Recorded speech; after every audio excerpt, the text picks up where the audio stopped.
So we're moving on to Tolulope Esther Fadeyi. Hope I'm doing that right, from the University of Basel. And her talk is about birth and renewal, the existential role of traditional birth attendants in colonial Yorubaland. Thank you very much.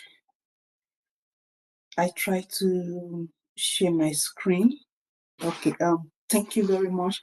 My name is Tolulope Esther Fadeyi, and I'm completing my studies, PhD study at the University of Basel in Switzerland. My area of interest is on maternal health, in which I try to understand the intersection of indigenous knowledge and maternal health in West Africa. I would like to thank the organizers of this conference for the opportunity to present my work. So for today, I'll be looking at birth and renewal, the essential role of traditional birth attendant in colonial Yorubaland. Can you please? So for clarity, this is my area of study and is known as Colonial Yorubaland, and it is located in present-day southwestern part of Nigeria in West Africa. But what readily comes to mind when we talk about birth and reproduction, especially in contemporary time? First is the idea of the response of international organization, among which include the World Health Organization. So from 2000 to 2020, the global maternal health ratio declined by 34%, and from 342 deaths to 232 deaths per 1,000 live births, according to the United Nations. This translates into an average annual rate of reduction of 2.1%. Kudos to the World Health Organization. But when it comes to Sub-Saharan Africa, we still have a lot of work to do. So this brings me to the discussion that it is fine for us to go back to our roots in order to engender maternal health. Next slide, please. So for this presentation, I try to look at ethnoscience theory. Various literature are focused on modernization theory, which try to explain that local birth attendants were inferior to Western biomedicine. Other studies that try to talk about pregnancy and reproduction have also tried to look at the subtanton approach to understand the experiences of indigenous people in explaining their health. For this presentation, mine is a departure to what some scholars have said. That is why I am employing the ethnoscience theory that looks at culture from a scientific perspective. By employing the ethnoscience theory, I try to understand the role of traditional birth attendants in engendering maternal health. Next slide, please. For the presentation, I argue that the cultural construction of pregnancy, birth, and reproduction within the African context differs from the Western thought on reproduction. So I also try to look at what some scholars have said in terms of literature. And I argue that from the existing literatures, some have tried to explore natality within the context of legacy of colonial medicine, among which include Ellen Tilly in 2016, Nancy Hunt in 1991, among others. This set of scholars have argued, they tried to situate the reproductive bodies within the colonial period. They also tried to look at the conflict of interest between the colonizers and the native population. Some set of literature have also brought to fore the cultural significance of traditional birth attendant. Kudos to them, because this is an aspect I will also be looking at. Some other set of literature have also looked at women agency and autonomy within the birthing space. And this is a major work, is a major aspect that I'm going to explore during the course of this conversation. So what am I adding to this presentation? For this presentation, I'll be offering a new insight into the recognition of indigenous knowledge and medicine. Next slide, please. By recognition of indigenous knowledge and medicine, I try to look at the impact of indigenous knowledge in engendering natality, in engendering motherhood, reproduction, and pregnancy. As I have earlier established that the area of study is Yorubaland that is located in West Africa. So from a historical perspective, it will be fine to know the what the cultural context of the Yoruba people look like. And we have the local birth attendants, otherwise known as Iyagbebi, which should be a term that I'm going to use during the course of this presentation. So for Iyagbebi, this set of people are known as they are vested with the responsibility of engendering maternal health. Within the Yoruba culture, we have deities and some other spiritual element to say that are being vested with engendering maternal health. From the PowerPoint presentation here, we will see two different artwork, but these two artwork depict motherhood. From it, we'll see that we have like a mother figure, and around them, they have a lot of children. So this is an artwork in Yorubaland that depicts motherhood.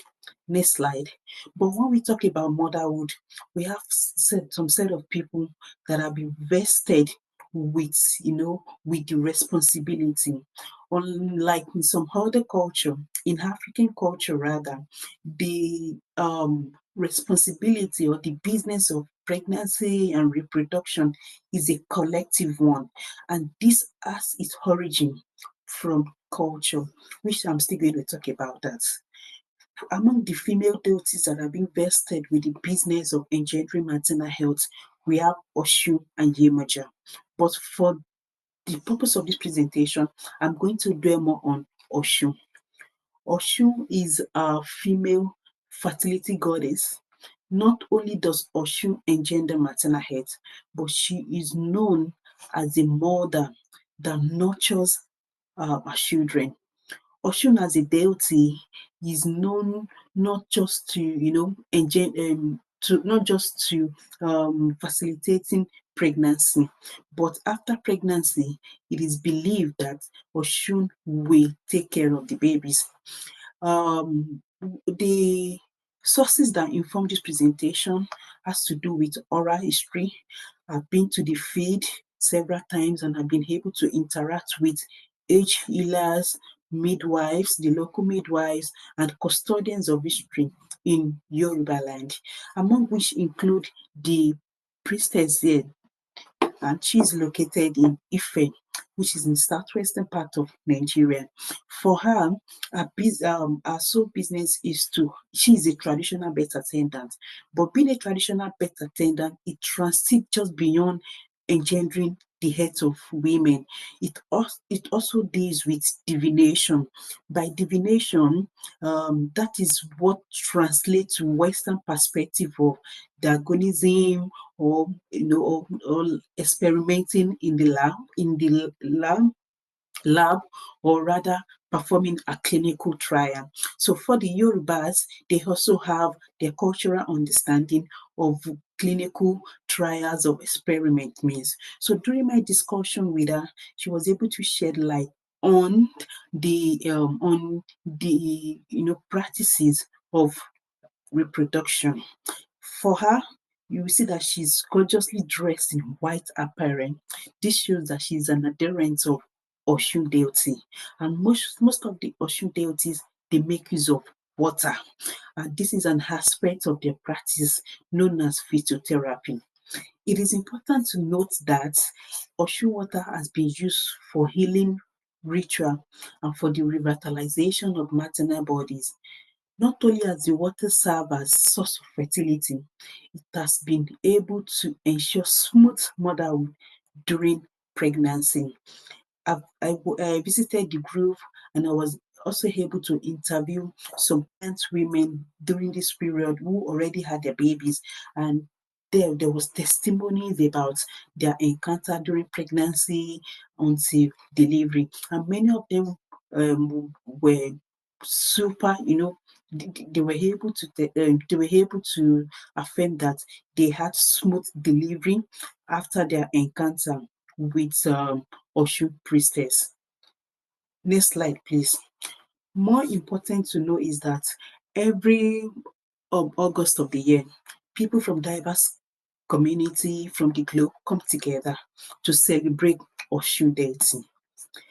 Permit me to talk about the praise poem of Oshun and why it is important, or the characteristics, the hen had such a pedigree. From here, Oshun is being referred to as the owner of cold water.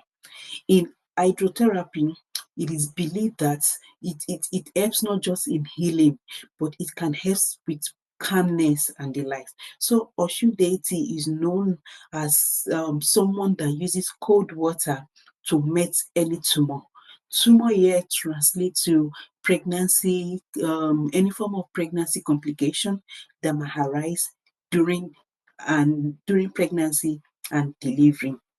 Oshun is also a divinity that uses cold water to heal all the diseases. So regardlessness of the kind of complication that might arise during pregnancy or otherwise, it is believed that Oshun is capable of doing this. Next slide, please.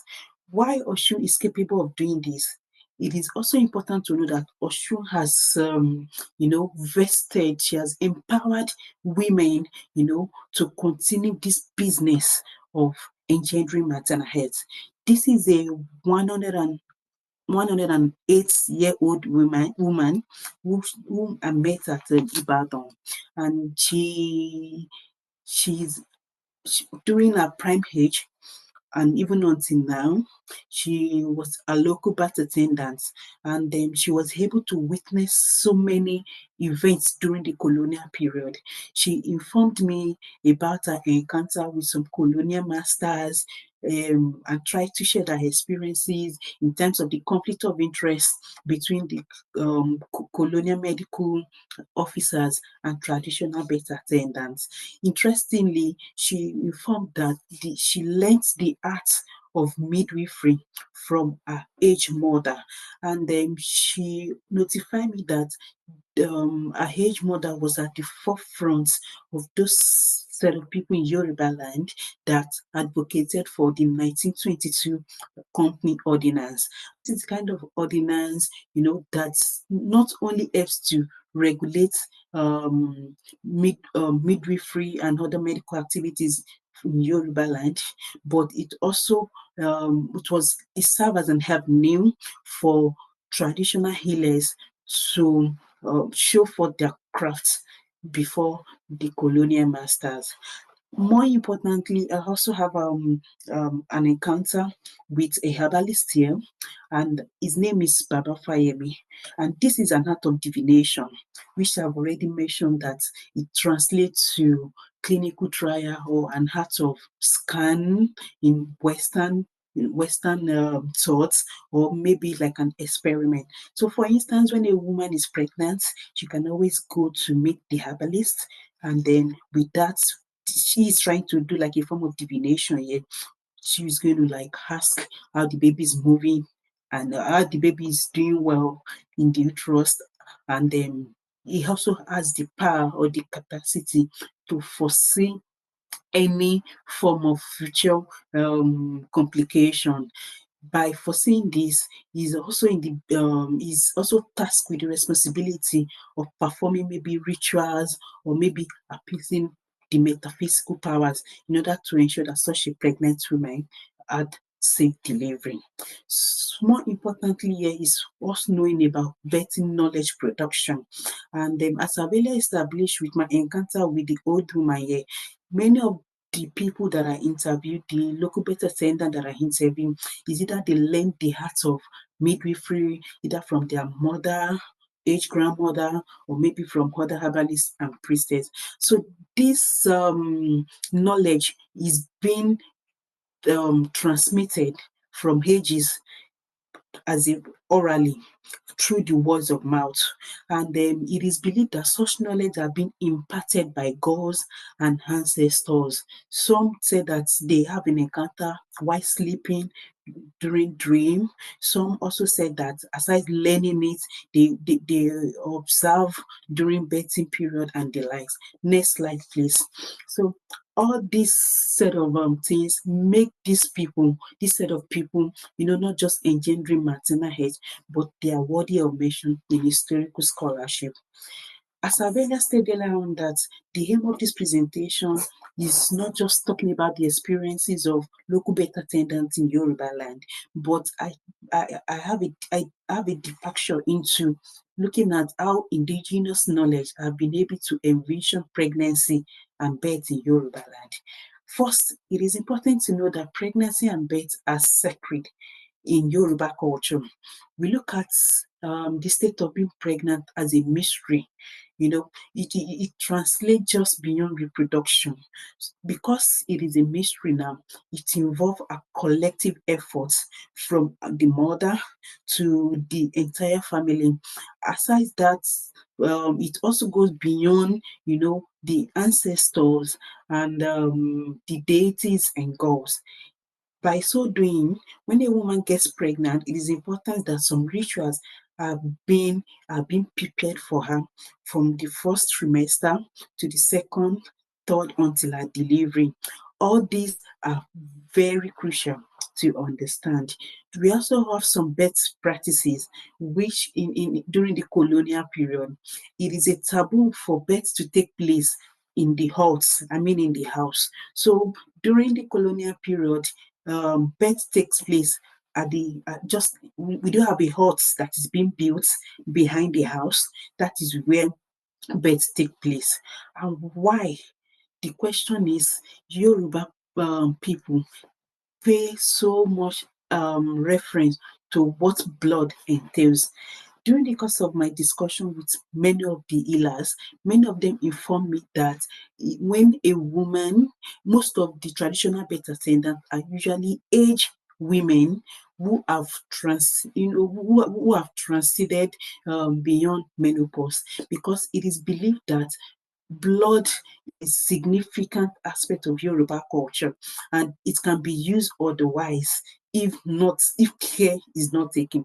For instance, when rituals are being performed, it is believed that such a woman must not be on a monthly flow.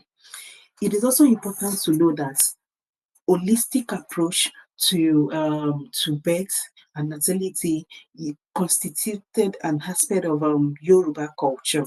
So it has to do with the use of herbs, plants, and in some cases, the use of incantation.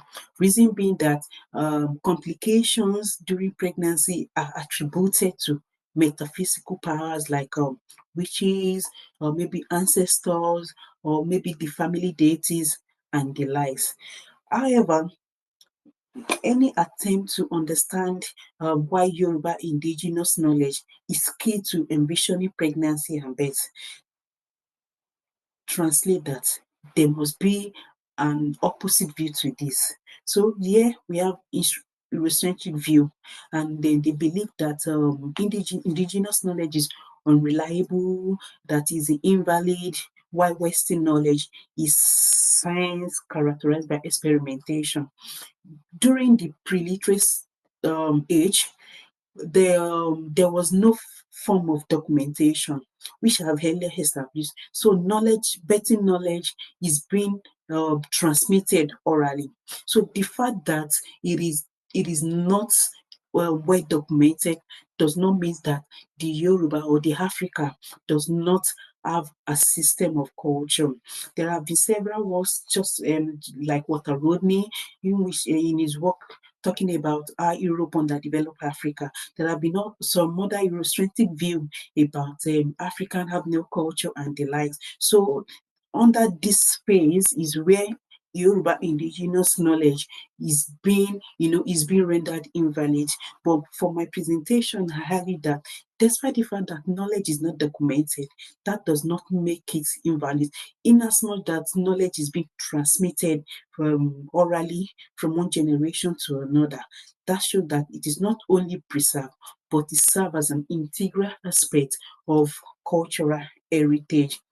More importantly, with the theory of ethnoscience that I employed during the course of this presentation, it shows that indigenous knowledge is a veritable tool for the imperialization of medicine in Africa. So I argue in this presentation that there is need to rethink decolonization.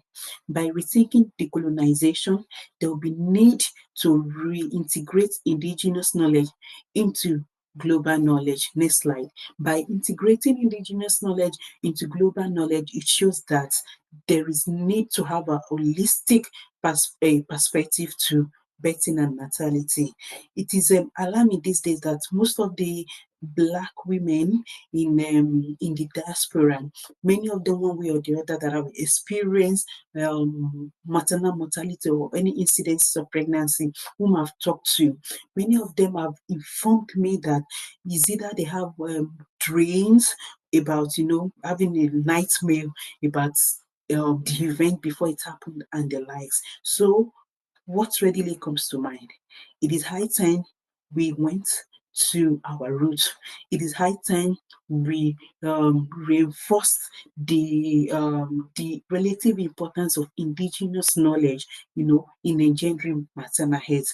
By so doing, we are bringing into the fore the significance of local birth attendants in contemporary Yorubaland. So these are my final submission. First, I argue that European historical scholarship have paid little attention to the roles of traditional birth attendants in colonial medical services. My reading of colonial materials was, I came across a particular woman, and her name was Akere. Akere was said to have been empowered by Oshun. And during this period, Akere was able to, to help women who were struggling to conceive. And there was a testimony of a number of women that she helped in the archive. However, the archive is silent on this. Another postulation of mine is that birth and pregnancy in Africa transit just beyond the notion of color and continent, which I have earlier established. Rather, pregnancy and birth, they pontificate the need for holistic healing, especially in African culture. And now that we now have a global community, it's high time we brought this understanding to, to preserving holistic healing in a contemporary time. I also argued, as I joined my thought with some medical anthropologists, that the domains of health and healing, they are one, they are inseparable. This is because when we're talking about health in Africa, then there is need for us to also look at healing and to also look at culture. Culture and health, they are intertwined and they are not separable. I also argue that being pregnant, or rather at the state of maternal health, does not automatically translate to being a weak person. When a woman is pregnant too, my encounter with traditional birth attendants, many of them, encourage them to go to the farm. They do it like a form of an exercise, such that translates that they are not in any way weak. The fact that women are life giver does not make them weak vessels. So by also highlighting the agency of traditional birth attendants in Yorubaland, it also illuminates understanding of the complex relationship between traditional birth attendant, colonialism, as well as the philosophy of natality. And I been able to demonstrate in this presentation that baby, otherwise known as traditional birth attendants, they were not just innovative, despite the fact that they have their own birthing techniques that were not documented. They are not just innovators, but they have been able to, integrate their bodies of knowledge and creativity into natality. And finally, I argue that since the outcome of maternal mortality is devastating, should we not rethink indigenous knowledge? Should we not have a rethink of the importance of traditional birth attendants in our contemporary time? So I argue that there is need to integrate indigenous birth attendants, the indigenous knowledge into Western medicine in order to improve health outcome as well as in gender birth and pregnancy. Next slide. Oh, okay. I'll be having my defense in the coming months, and more importantly, I'm always grateful to my academic advisors for the training so far. And I also want to thank the organizers of this conference for the opportunity to present my work.